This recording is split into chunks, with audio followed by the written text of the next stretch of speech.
আসসালামু আলাইকুম প্রিয় শিক্ষার্থীবৃন্দ। আজকে আমরা গুচ্ছ বিশ্ববিদ্যালয় পরীক্ষার মান বন্টন সম্পর্কে জানব। গুচ্ছ বিশ্ববিদ্যালয় মান বন্টন। 1 নম্বর আছে হিসাব বিজ্ঞান। হিসাব বিজ্ঞানের মার্ক থাকবে 35 মার্ক। কত মার্ক? 35 মার্ক। এই 35 মার্কের ভিতর ম্যাথ আসবে, ধরে নাও ম্যাথ আসবে 15 থেকে 20টি। 15 থেকে কয়টি? 20টি। আর থিওরি আসবে 15 থেকে 20টি এর মতো। মানে কোনো সময় ম্যাথ বেশি আসতে পারে, কোনো সময় থিওরি বেশি আসতে পারে। ঠিক আছে? আর ব্যবস্থাপনা তো টোটালি থিওরি। এখন আমরা আসি বাংলা পাঠে। কোন পাঠ? বাংলা পাঠে। বাংলা পাঠে দেখা যাচ্ছে এই 15 মার্ক। এই 15 মার্কের ভিতরে থাকবে তোমাদের বাংলা প্রথম পত্রের কিছু অংশ আর ব্যাকরণ অংশ, দুইটা মিলে থাকবে আমাদের 15 মার্ক। আর ইংরেজি অংশ সেম বাংলার মতোই।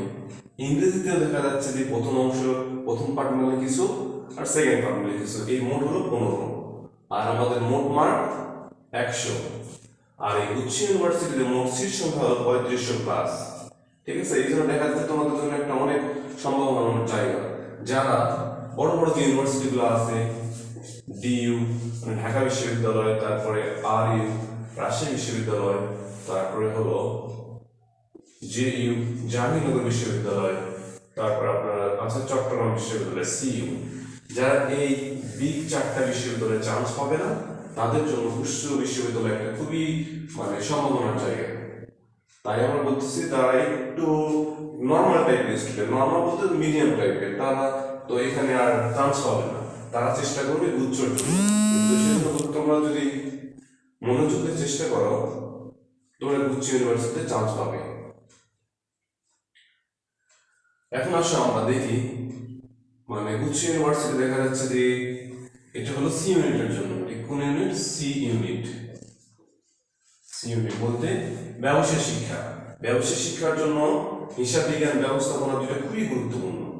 কারণ এই দুইটাতে মার্ক দেখা যাচ্ছে কত মার্ক? দুইটা মিলে 70 মার্ক। 70 মার্কের ভিতরে আমরা যদি 70-এর ভিতরে যদি 40, 45 অথবা 50 মার্ক কভার করতে পারি, তাহলে কিন্তু চান্স পাওয়ার সম্ভাবনাটা বেড়ে যায়। কারণ আমরা জানি যারা ব্যবসায় শিক্ষার স্টুডেন্ট তারা ইংরেজিতে অনেকটাই দুর্বল।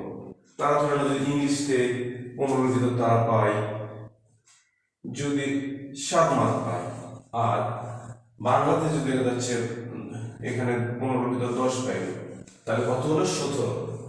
মোট মার্ক হলো 17। আর ওখানে দেখা যাচ্ছে যে 35, 70 আছে। 70-এর ভিতর কিন্তু 55 মার্ক কভার করা কিন্তু সম্ভব। হিসাব বিজ্ঞান থেকে যদি কেউ 30 পায়, 30, ব্যবস্থাপনা থেকে যদি 25 পায়, তাহলে 30 আর 25 কত হচ্ছে? 55। 55 আর 10 হচ্ছে 65।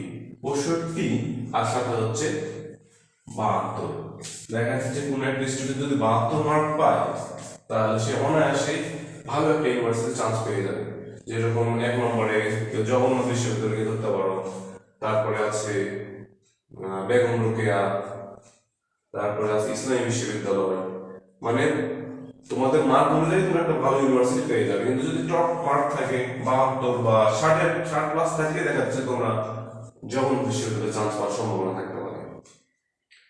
আর তোমরা চেষ্টা করবে সবসময় একটা ছোট ইউনিভার্সিটি হলেও গুচ্ছতে চান্স পাওয়ার চেষ্টা করবে। কারণ তোমরা যদি জাতীয় বিশ্ববিদ্যালয়ে পড়তে চাও, জাতীয় বিশ্ববিদ্যালয়ে পড়ার মান আর ইউনিভার্সিটিতে পড়ার মান কিন্তু টোটালি আলাদা। ইউনিভার্সিটিতে পড়তে গেলে তুমি অনেক সুযোগ সুবিধা পাবে, অনেক ফ্রেন্ড সার্কেল পাবে, যা তোমার পরবর্তীতে ভবিষ্যৎ লাইফে অনেকটা কাজে লাগবে। আশা করি বিষয়গুলো বুঝতে পারছো। আজকের মতো এখানে। আসসালামু আলাইকুম।